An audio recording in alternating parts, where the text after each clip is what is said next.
estate planning seminars are for suckers. Christopher Small, I own an estate planning law firm, and I like to talk about this business stuff, share what's working for me and what's not. And I don't do estate planning seminars.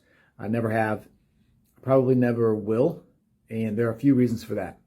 Reason number one is, you have to pay to get people to show up. You may get a couple people to show up at your first seminar, but after that, you're going to have to pay to play. Number two, you are going to have to give more time than you want to get the results that you want. You show up on Saturdays, nights, weekends, all those kinds of things.